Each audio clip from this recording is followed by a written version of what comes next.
Hola amigos de quienique.com, continuamos trayendo a todos los candidatos al Senado de la República y la Cámara de Representantes para las elecciones de este domingo 11 de marzo. El día de hoy estoy con Ciro Alejandro Ramírez, él es candidato al Senado por el Centro Democrático. Ciro, muchas gracias por aceptar esta invitación. Bueno, muchas gracias a Quienique por la invitación y la oportunidad de estar en sus micrófonos y muy contento de hablarle a todos los televidentes y lectores de Quienique. Ciro, esta es su segunda experiencia electoral para ir al Senado, al Congreso de la República. Cuénteme un poco qué tal ha sido esta campaña, la de este año. Este año ha sido relativamente menos difícil. ¿Por qué? Porque yo creo que el Centro Democrático ha sido un partido serio, coherente, y yo creo que ha estado por el lado de los colombianos. Y eso los colombianos se le han dado cuenta, por eso ha sido fácil entrar a muchas casas, a muchos hogares, a muchos municipios del país, hablándole del trabajo que hicimos y del trabajo que queremos hacer. Y sobre todo, también la gran acogida que ha tenido nuestro candidato presidencial, Iván Duque, nos ha facilitado el trabajo para llegar a las mentes de muchos colombianos y hablarles de una propuesta de un partido político que ha sido muy serio y siempre ha estado votando, pero del lado de los colombianos. Usted llegó al Congreso a una corta edad, llegó como más o menos 29 años. 18. Cuéntenos cómo fue esa experiencia de estar tan joven en una corporación tan importante. Pues uno creería que puede hacer muchas cosas en la Cámara de Representantes y obviamente tan joven uno es muy idealista y quiere hacer de todo, pero se estrella contra la maquinaria, contra la máquina. Obviamente es muy difícil hacer oposición en Colombia, más cuando tenemos un sistema presidencialista, yo diría que monárquico. Esto parece como si tuviéramos un rey y es muy difícil combatir eso, pero ustedes nos vieron dando la pelea en la Cámara de Representantes o haciendo una oposición responsable contra la reforma tributaria, contra toda esta sinvergüencería de las FARC, etcétera, etcétera. Entonces no ha sido fácil, creería que uno llegué con muchas más ganas de hacer muchas cosas, pero pues obviamente allá funciona la máquina y pues obviamente el gobierno impone siempre sus decisiones. Durante ese periodo legislativo, cuéntanos cómo fue su labor, en qué temas se enfocó, qué propuestas llevó al Congreso, a qué le hizo control político. Como representante de los boyacenses, fuimos coautores de una iniciativa que siempre queremos sacar adelante, que es la de disminuir el número de congresistas del país, donde le estuvimos empujando bastante, pero obviamente no nos fue muy bien. Segundo, como representante de los boyacenses hice los grandes debates que necesitaba nuestro departamento. Primero, terminar la doble calzada. El presidente Uribe avanzó el 87% y el presidente necesitó de 8 años para terminarla. También hicimos el debate por el acero que está importándose de China, Turquía, y que Boyacá es el gran productor de acero, más del 70% se produce en Boyacá, más de 7.000 empleos se generan en Boyacá. El sector panelero de Boyacá es uno de los más importantes del país, junto con el del Valle del Cauca. Hicimos el debate al ministro de Agricultura, hicimos también el debate también por el transversal del CISGA, que ha sido fundamental para todos los boyacenses, que es el CISGA, el secreto, y es una vía que tiene los peajes más caros del país y las vías más deterioradas del país. Entonces, esos debates, ese control político que realizamos y más de 20 proyectos de ley que radicamos, sobre todo muchos para el sector agropecuario, que es un sector fundamental para nuestro departamento, y también muchos proyectos de ley respecto a la Comisión Económica, que era el tema de regalías, presupuesto y sobre todo el gran debate que realizamos en las dos reformas tributarias del presidente Santos. Estos debates o esta labor la hizo pues usted siendo representante de Boyacá, pero ahora pasa al Senado, que es una circunscripción nacional. Usted piensa llevar estas banderas de la infraestructura, contra la corrupción y del agro también al Senado de la República. ¿Qué plantea hacer en estas áreas para los próximos 4 años? Yo creo que el país necesita de mensajes y hay que empezar a enviar mensajes claros para incentivar a los colombianos. Hoy vemos una total decepción de los colombianos hacia las instituciones, hasta de los medios de comunicación. Y yo creo que necesitamos recobrar la esperanza, recobrar la seguridad, recuperar un orden en el que los colombianos por lo menos vean que Colombia tiene una hoja de ruta. Y esos mensajes deben ser muy claros en recomponer muchas de las cosas que hoy le falta al país. Ejemplo, el proceso de La Habana creó un mensaje nefasto para muchos jóvenes y sobre todo futuras generaciones de los colombianos. Yo creo que aquí fallamos como país, fallamos como colombianos y yo creo que ese mensaje se debe replantear, Porque ese mensaje, más que acabar la guerra y los enemigos de la paz y la guerra y la cosa del que creó el presidente Santos para polarizar este país, yo creo que es un mensaje más profundo, es un mensaje que lleva hasta la corrupción. Es como si el presidente Santos cogiera a los nulos y les dijera, hombre, dejen de robar y sigan contratando con el Estado y les vamos a dar casa, carro y beca, pero dejen de robar. Entonces Uribe y el Centro Democrático se paran y dicen, eso no es justicia. Entonces Santos nos responde, pero es que están dejando de robar. Es un mensaje que hay que incentivar al colombiano de bien y no enviar un mensaje nefasto para que Colombia deje de ser un país de bandidos, un país del vivo, un país en el que le va mejor al que se cola en la fila que el que hace la fila. Ese mensaje fue el que envió el proceso de La Habana, el que al bandido le va mucho mejor. Mientras muchos colombianos se pagan una carrera profesional, es muy difícil conseguir empleo porque le falta experiencia, y si ya tienen 40 o 50 años ya es muy viejo. Es un mensaje donde los empresarios, donde hoy han pasado uno de los años más difíciles como el 2017 y ven totalmente sin ganas de seguir porque ven a unos bandidos, al vivo, al corrupto mucho mejor que al colombiano de bien. Por eso hay que mandar muchos mensajes de corregir esos acuerdos. Segundo, hay que bajar los impuestos. Este país no tiene ninguna viabilidad económica con estos impuestos, con la quinta tasa tributaria más alta del planeta Tierra. Eso no es posible. Segundo, tercero, hay que atacar el narcotráfico. El narcotráfico y la dosis mínima es un foco de inseguridad, de ollas, de jíbaros en cada colegio, escuela, jardín, parque de cualquier municipio del país, y eso no ha tenido ningún remedio. Cuarto, el tema de la salud. Podemos tener un ministro muy técnico, podemos tener un ministro ajeno a la política, pero nos va a dejar el hueco más grande de la salud en toda la historia política de Colombia y nos va a dejar la salud vuelta a nada. Yo creo que esto necesita un freno, necesita una atención prioritaria por parte del gobierno nacional. También necesitamos enviar mensajes de programas sociales profundos que de verdad generen desarrollo y acaben la pobreza, fortalecer la clase media. Entonces, esos mensajes los debe enviar el Congreso a través de la política pública del gobierno nacional, con iniciativas de proyectos de ley del gobierno y también de iniciativas legislativas del Congreso de la República. Y para eso tengo que darle un ingrediente muy importante. La corrupción no es de los 268 congresistas. Yo creo que no los pueden meter a todos en la misma bolsa. La corrupción está desde la calle, desde la policía, desde el que paga un soborno en la empresa privada, desde todo. Yo creo que hay que dejar de encasillar que los 268 congresistas son la única razón de la corrupción en Colombia, y hay que mirarnos a cada una de nuestras familias, en nuestras empresas, en nuestro actuar diario. Ahí es donde comienza la corrupción y la falta de educación y la falta de cultura, que es lo que nosotros tenemos que volver a recuperar. Y la corrupción, nosotros tenemos en la política, tenemos que hacerla, o por lo menos darle un golpe muy importante, es generando una reforma política que llegue con profundidad a las maneras de hoy de la política de la tula, la política de la plata, la política del clientelismo. A eso es que atacar, y nosotros lo podemos hacer generando una reforma política con aspectos fundamentales, como por ejemplo, mirar si se puede reducir el Congreso. 2, mirar si se puede congelar el salario de los congresistas por 10 años. 3, mirar si se puede prohibir o limitar el periodo de los congresistas. 4, nosotros tenemos que mirar el tema de listas cerradas, porque hay que fortalecer los partidos políticos y las ideas más que los personalismos y las personas. Vamos por partes, mencionó varios puntos importantes,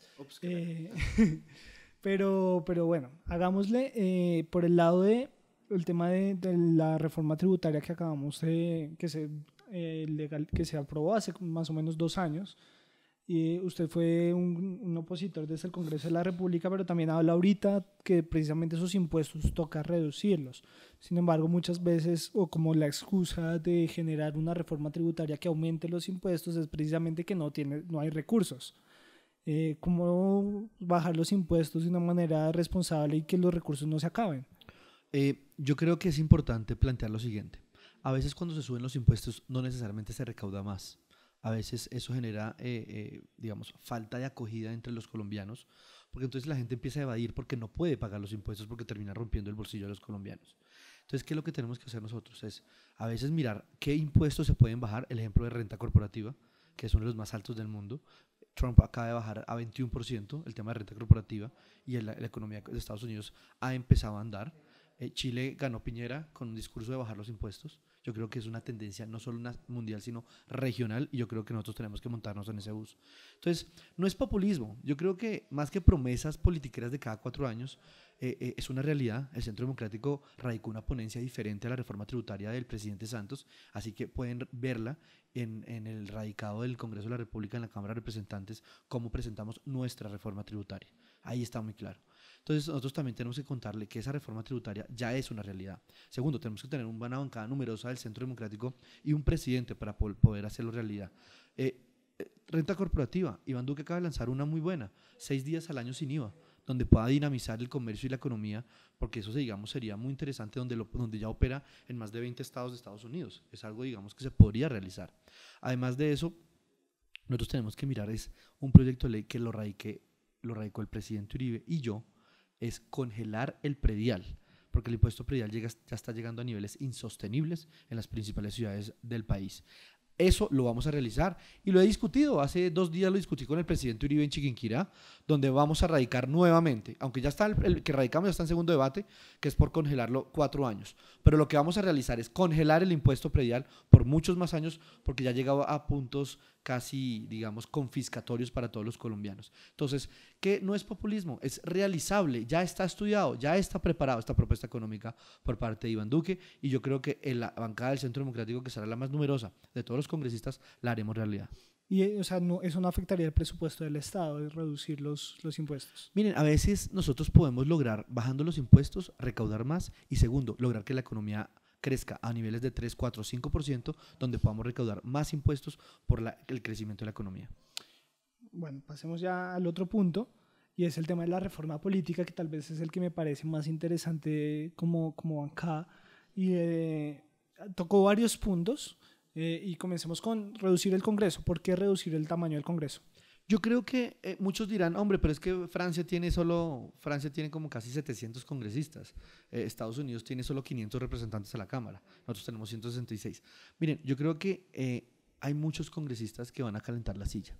Yo creo que reduciéndolo un poco podríamos de pronto filtrar, decantar un mejor Congreso, y yo creo que hace lo mismo con un poco menos. Entonces yo creo que es una propuesta de un mensaje claro a los colombianos, donde podemos ahorrarnos unos recursos, y sobre todo un mensaje de que el Congreso también se está poniendo en cintura, y el Congreso le está enviando un buen mensaje de que el Congreso debe tener más legitimidad en sus decisiones, y sobre todo más favorabilidad, para que como un Congreso que está elegido por casi el 40% de los colombianos en un abstencionismo del 60%, que siempre es cada 4 años, entonces, ¿qué legitimidad tiene el Congreso? Yo creo que esos mensajes se deben enviar a la ciudadanía para que vuelva a recuperar esa legitimidad y ese apoyo popular que le hace falta. ¿Y eso no es disminuir como la representación de los colombianos en el Congreso? Igual, no, igual. Yo creo que tenemos 2 representantes a la Cámara por departamento, eso suman 66. Más por cada habitantes, yo creo que ahí es donde podría reducir un poco y no habría ningún problema.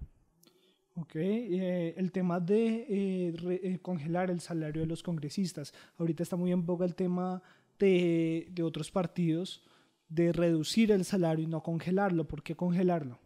Yo creo que, miren, más que el tema del salario, hay sectores de la economía que hay salarios que superan mucho al de los congresistas. Y si ustedes ven el de los congresistas, ni es el más bajito, ni es el más alto del continente. Entonces, no es que estemos muy por encima del nivel. Lo otro, para el corrupto, el salario de un congresista es para lo de los dulces, es lo de bolsillo.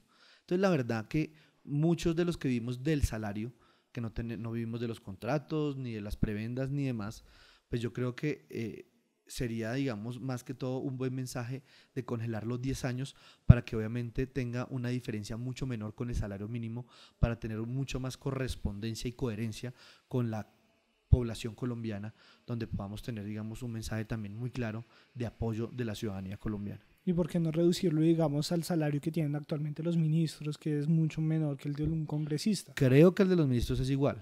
Ministros gerentes. Los ministros está más o menos en 20 millones. Ok, no sabía. Entonces, sí, podría ser reducir un poco, pero yo digamos, mi propuesta sería más de congelarla que reducir el salario de los congresistas, porque yo creo que los recursos del salario del congresista, que en realidad no es como 27, porque después de todos los descuentos llegan como 20, creo que llegan es 20, en realidad, si no estoy mal.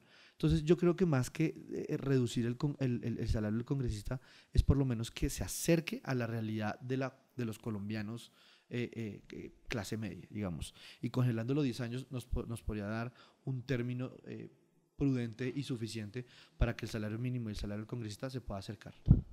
Y el otro tema que usted tocaba en esta reforma política era cerrar las listas al Congreso de la República. ¿Por qué cerrarlas? Yo creo que en esto es muy difícil nosotros enviar un mensaje de partido, pues al Centro Democrático hay una disciplina, hay un líder claro, que es el presidente Álvaro Uribe, y yo creo que es fácilmente identificable un mensaje de partido. Pero en muchos otros partidos no importa el partido. Vemos cómo las personas se trasladan de un partido a otro sin ninguna vergüenza, sin ninguna, digamos, consideración. Entonces yo sí creo que el tema de los partidos debe fortalecerse para que cada persona, cada colombiano se sienta partícipe de la democracia colombiana, haciendo parte de algún partido político por su filosofía, ideología, creencia, etcétera. Entonces yo creo que hay que cerrar las listas para que la gente se apegue a un partido y no a un amigo, no a una persona que le hizo un favor, no a una persona que le hizo un mandado, no a una persona que, etcétera, etcétera. Entonces yo creo que esto es importante de mandar mensajes en donde la democracia se debe fortalecer, pero fortalecer las ideas y no las personas. ¿Y eso no haría que de pronto las personas no sepan por quién votar? Precisamente cuando saben, digamos, saben por quién votar, porque van a votar por un partido. Y el partido obviamente tendrá digamos, el mecanismo transparente para que se dé a conocer quiénes son las personas que integrarán sus listas. Y las personas que hagan parte de los partidos tendrán una participación fundamental en la integración y el orden de esas listas. Ok, bueno, ya nos quedan más o menos 5 minutos, un poco menos. Y quisiera preguntarle acerca de los retos de esta nueva legislatura. Esta nueva legislatura tiene bastantes cosas atípicas, ¿no? Hay más curules, no solo las de las FARC, sino que también el que quede de segundo lugar en la presidencia también pasa al Congreso de la República, o sea, son 12 curules más.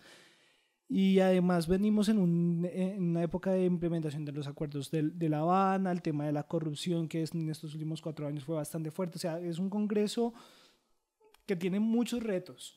¿Cuál considera usted que es el principal y cómo atenderlo? Yo creo que el principal reto es corregir estos acuerdos. Yo creo que hay que cambiar esto. Miren, yo vengo de 11 departamentos que he recorrido y nunca he visto tanta acogida en el hecho de corregir esos chanchullos entre Santos y las FARC. Muchos pensarán, no, hombre, es que están cansados los uribistas, son guerreristas, es que sigan matando en la selva. No, no, no. Yo creo que no es ese mensaje.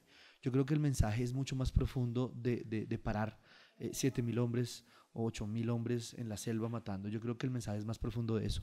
Aquí se me ha mandado un mensaje nefasto para lo que viene en todo Colombia, tanto corrupción, en todo. Esto va un mensaje para todo, va en el subconsciente del colombiano. Y yo creo que, pues, yo no creo que sean 12 curules, yo creo que van a ser 28 curules más, porque esperaremos ahorita el 16 de marzo que ya el ministro de Interior a puerta cerrada con la coalición del Congreso se van a inventar alguna cosa rara para volver a meter las 16 curules que no van a ser para las víctimas, sino van a ser para las FARC, como ya hemos visto la presión de las FARC en esas zonas de circunscripción territorial, presionando para que no se lance ninguna otra persona, sino solo ellos. Entonces ya hemos visto, digamos, cómo ha hecho el gobierno, y yo sé que de pronto lo sacarán adelante, vamos a ver, pues para eso está el Centro Democrático, para frenar toda esta sinvergüencería. Y yo creo que es importante corregir esto. Hombre, mientras el Centro Democrático proponía reducir el 20% del Congreso, Santos no lo aumentó en 26 o 28 ya. Entonces yo creo que estos son mensajes son los que no se deben enviar. Hombre, yo no tengo ningún problema de hacer política contra las FARC, no tengo ningún problema, que la hagan. Si hay gente que quiere votar por ellos, que vote. Pero yo creo que un mensaje, que un señor que ha cometido delitos de lesa humanidad sin pasar por la mínimo filtro de justicia, ya hoy es candidato presidencial y se va a inscribir hoy, mañana o pasado mañana como candidato presidencial. Yo creo que ese no es el mensaje que esperan los colombianos de un proceso de paz. Yo creo que hoy en este preciso momento se puede estar rascando la panza Iván Márquez y ya va a ser mi compañero de pupitre en el Senado después de cometer delitos de lesa humanidad, genocidios, violaciones, masacres. Yo creo que ese no es el mensaje. No tengo ningún problema. Por ejemplo, que le pedíamos que pagara cárcel a un muchacho de las FARC que lo reclutaron teniendo 15 años y hoy tiene 25. ¿Para qué cárcel para ellos? Pero hombre, era mucho pedirles un día de cárcel para los que cometieron solamente delitos de lesa humanidad. Era muy difícil pedirles eso. O sea, salimos a deberles o que volvieran la plata. Digamos, ¿por qué creen que pasa lo de los supermercados, lo de Armenia, Cali con la camioneta de Timochenko? Es que no ha habido justicia. Los colombianos no han sanado. Los colombianos nunca vieron justicia. Por eso nosotros repetimos y repetimos paz sin impunidad. Y lo repetimos muchas veces, porque eso no ha pasado por un filtro de la justicia, una justicia real. Y por eso es que los colombianos no han sanado y quedan acá con ese dolor. Y por eso es que ha pasado lo que está pasando. Y lo advertimos muchas veces, lo advertimos un sinnúmero de veces. Pero ahora vemos 5 senadores de las FARC, si no es que es más porque tienen toda la plata del mundo y la están gastando además, del narcotráfico para hacer las campañas. Porque ya Timochenko dijo que no van solo por las 10 curules, ¿no? Ellos ya dijeron que van por más. Entonces, pues, hombre, Eso es lo que hay que atacar y esos son los mensajes que hay que dar. Por eso en el Congreso yo creo que tenemos que llegar a dar buenos mensajes. El Congreso debe dar, el próximo Congreso, y con Iván Duque de presidente tenemos que dar mejores mensajes y sobre todo cambiar el mensaje que se le da a los colombianos. Bueno, Ciro, muchas gracias por este tiempo, gracias por estar con nosotros el día de hoy. Gracias, muchas gracias a Quienique por la invitación y muy contento de dialogar y intercambiar ideas con ustedes. Bueno, y ustedes amigos de quienique.com, muchísimas gracias por seguirnos en esta transmisión en vivo y esperamos que nos visiten en www.quienique.com. Allí podrán encontrar toda la información sobre estas elecciones del 2018 y todo el cubrimiento de las elecciones legislativas de este domingo 11 de marzo. Recuerden también seguirnos estamos como Quienique en Facebook, Twitter e Instagram. Muchas gracias y hasta una próxima ocasión.